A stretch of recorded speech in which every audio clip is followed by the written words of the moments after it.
warahmatullahi wabarakatuh.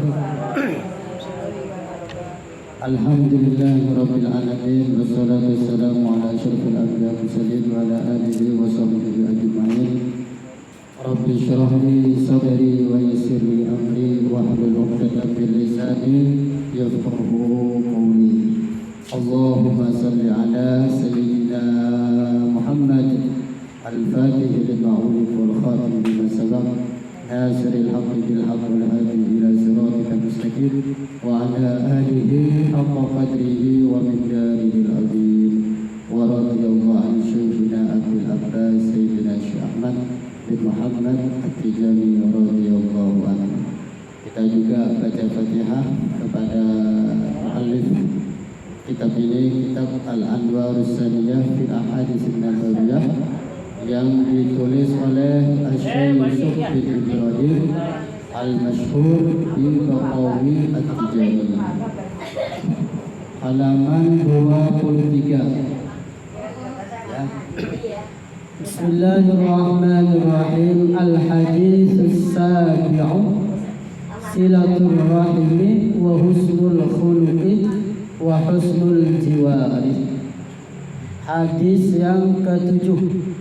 Jadi kita sudah sampai pengajian hadis yang ketujuh. Hadis yang ketujuh menjelaskan tentang silaturrahim, menyambung tali silaturrahim.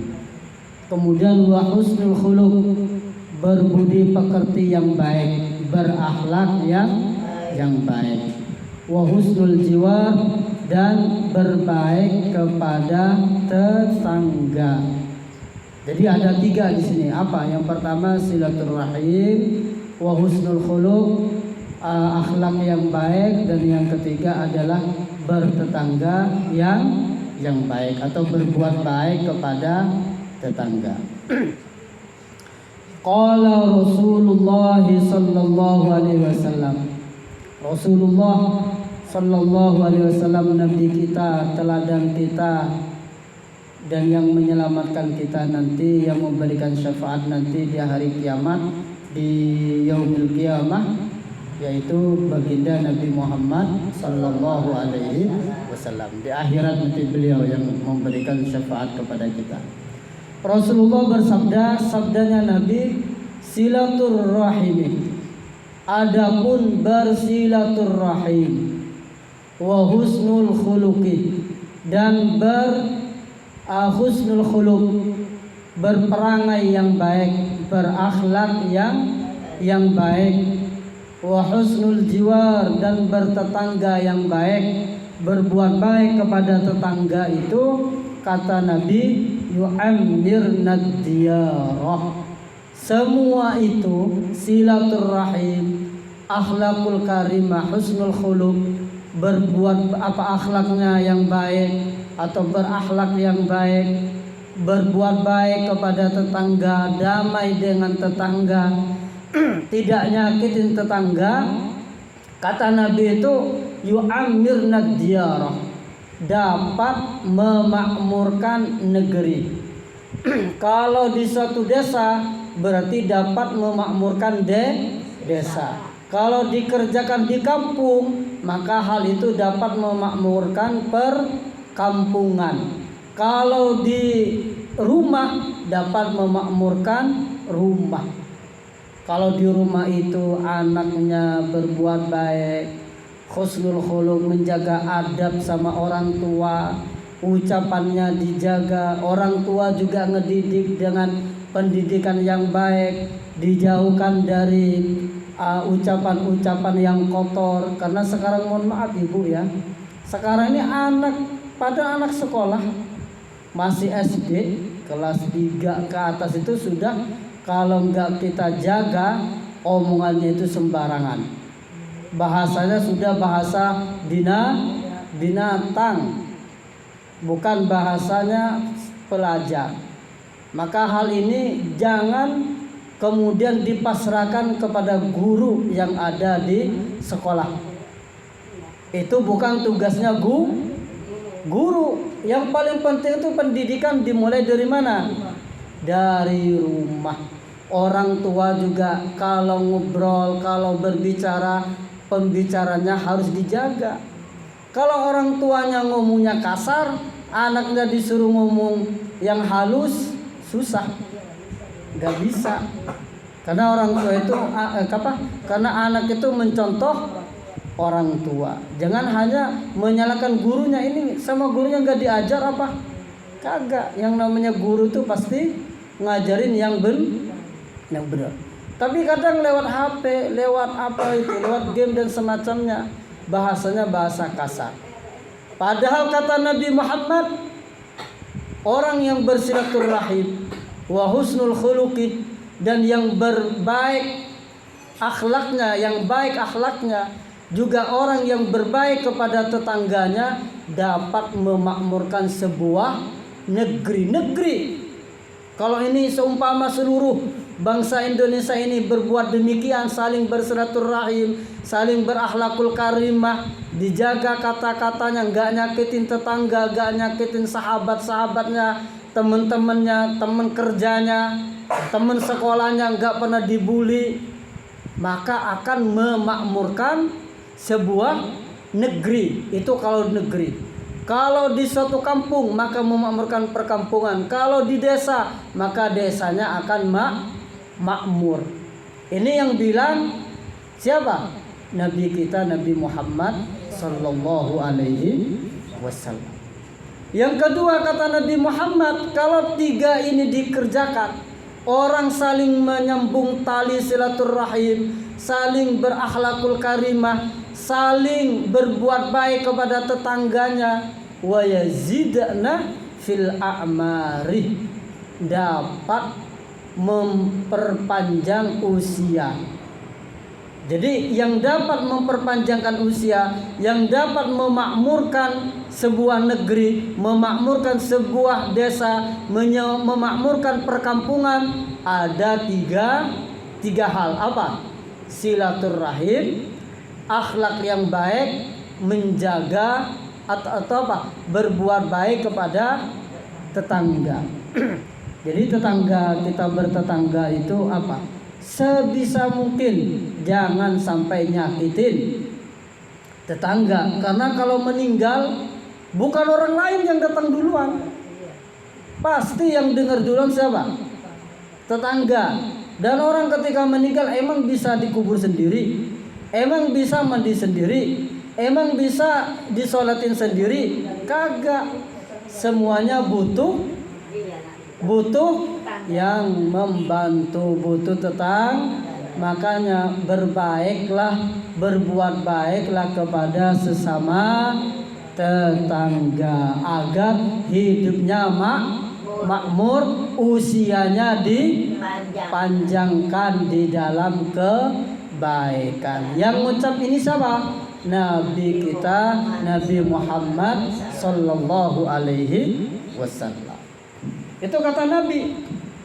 Silaturrahim.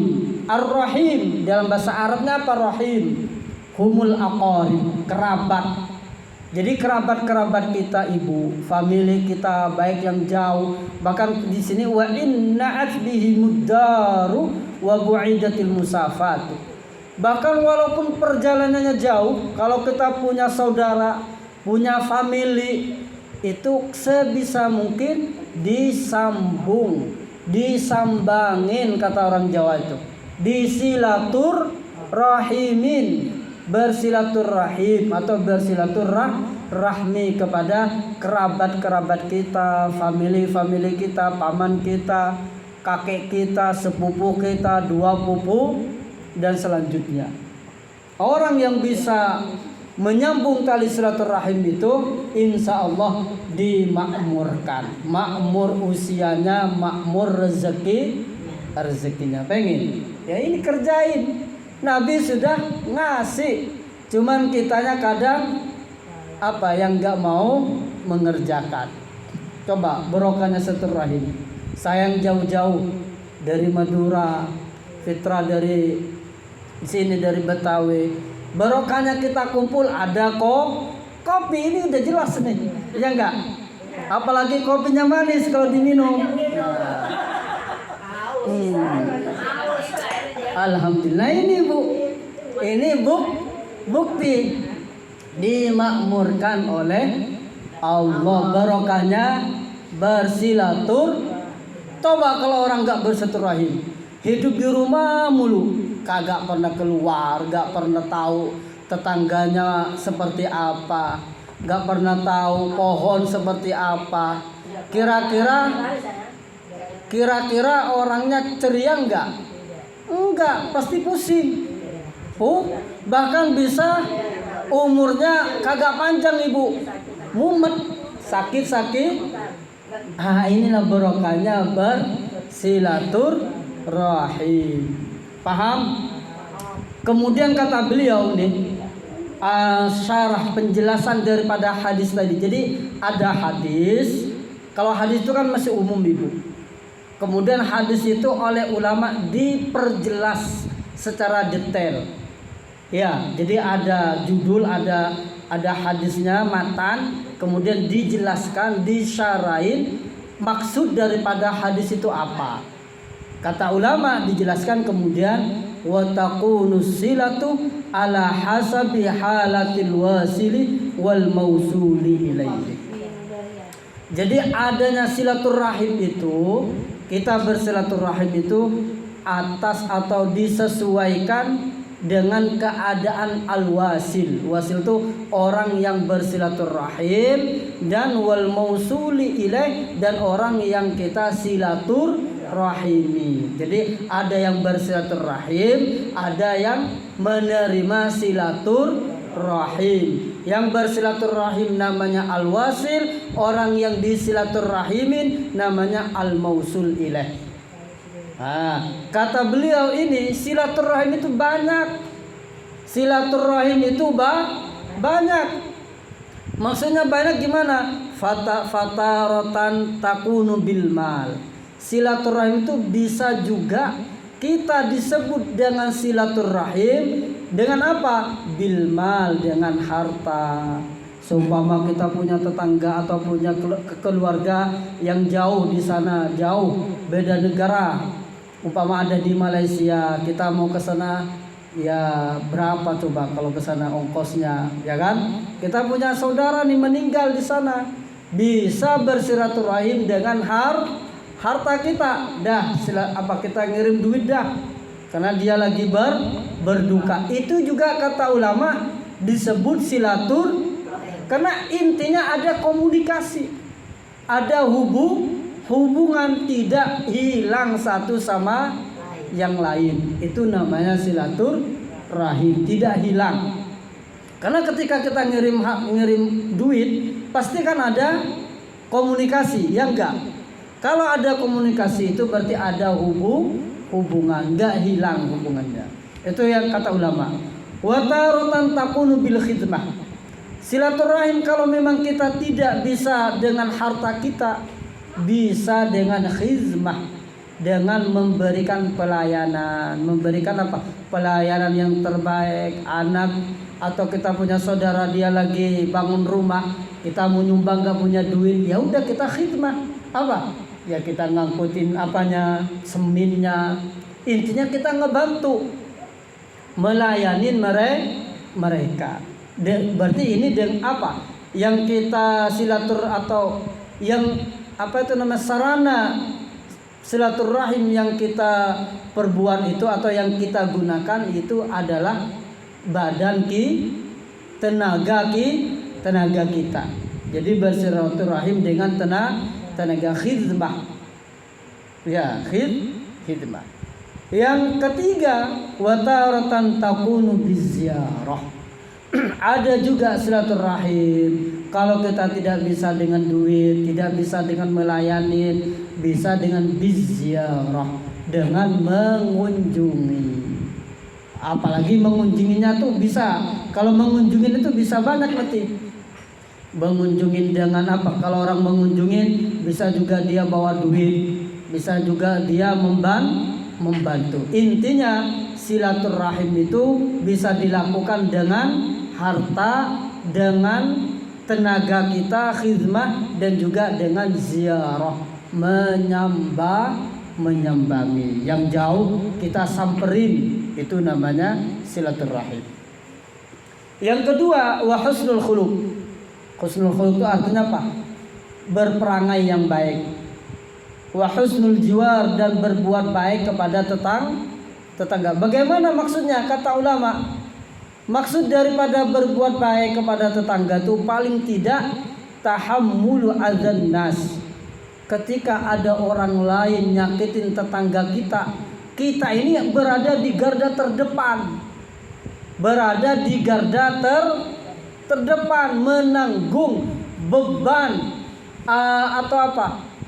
Intinya menanggung beban tetangga ada orang nyakitin, kita yang paling depan tuh menolak. Bukan sebaliknya kita yang membuat fitnah atau malah menjadi provokator. Orang gak salah, iya itu benar tuh, salah. Enggak begitu. Jadi yang disebut dengan kata ulama yang disebut dengan husnul jiwar, bertetangga yang baik itu paling tidak kita menanggung derita yang dilakukan orang lain kepada tetangga kita. Waqaful ada anhu, dan juga menahan derita dari mereka. Ya, itu deritanya kita tanggung, juga kita yang menular. Hal itu kata Nabi yu'ammirna diyar. Diyar itu maknanya al-bilad. Bilad itu apa? Negara. Wa yazidna fil a'mar, dan dapat menambah umur kita. Kata beliau ini karena ada hadis yang lain, Nabi Muhammad bersabda, husnul jiwari, berbuat baik terhadap tetangga itu imaratud diyar, bisa memakmurkan negara, bisa memakmurkan kampung, bisa memakmurkan desa. Wa ziyadatul a'mar, dan dapat menambah umur kita. Ingat yang terakhir kata Nabi Muhammad, wa man ada jarah, barang siapa yang nyakitin tetangganya. Kalau ada di antara kita nyakitin tetangga, kata Nabi, awrasahullahu darah, Allah akan mewariskan dia itu apa? Di rumahnya juga akan ada orang yang nyakitin kamu. Paham maksudnya Ibu? Jadi gini Ibu, orang yang nyakitin tetangga, nih hati-hati kita. Kalau kita nyakitin tetangga, maka nanti yang nyakitin kita itu bukan orang lain, tetapi orang rumah kita sendiri. Bisa paman kita, bisa anak kita, bisa ponakan kita. Kalau kita nyakitin orang, bukan orang lain nanti yang membalas. Ini bisa disebut karma mungkin. Nanti yang nyakitin itu adalah orang yang ada di rumah itu. Makanya kita hati-hati, jangan sampai nyakitin tetangga. Coba lihat, kalau ingin ngebuktiin hadis Nabi itu, bener gak sih Nabi bilang kayak gitu? Coba buktiin. Kalau ada di rumah itu berantem sesama penghuni rumah, pamannya berantem, ponakannya berantem, sepupunya berantem, bisa jadi salah satu di antara mereka pernah nyakitin orang lain, nyakitin tetangga. Naudzubillah min dzalik. Ini bukan saya yang bilang, Nabi. Dan kata Nabi, man adza jar, barang siapa yang nyakitin tetangganya, faqad adza. Orang yang nyakitin tetangga itu sebenarnya nyakitin hatiku, kata Nabi. Artinya orang yang nyakitin tetangga ini nyakitin Rasulullah yang disakitin. Kalau kita nyakitin Rasulullah, wa man adani, barang siapa yang nyakitin aku, kata Nabi, faqad adallah, sungguh dia benar-benar nyakitin Allah Subhanahu wa ta'ala. Mau kita nyakitin Rasul? Mau kita nyakitin Allah? Jadi Allah disakit itu bukan nyakitin Allahnya, Nabi disakitin tidak hanya nyakitin nabinya, nyakitin umatnya juga, bermakna nyakitin hati Nabi Muhammad. Nyakitin tetangga sama halnya nyakitin Nabi. Nyakitin Nabi sama halnya dengan nyakitin Allah Subhanahu wa ta'ala. Ada cerita. Ini ada cerita hikayat. Ceritanya itu di kitab ini Kana li Malik bin Diyar. Ada namanya ulama hebat nih, Malik bin Diyar. Ulama hebat. Ulama ini Malik bin Diyar ini punya tetangga jarun Yahudiyun. Punya tetangga yang beragama Yahudi. Jadi berdampingan dengan Malik bin Diyar. Jadi beliau di sebelahnya itu ada tetangganya tapi agamanya agama Yahudi. Fahawwal al-Yahudiyyu mirhadahu ila jidaril bait alladhi fihi Malik.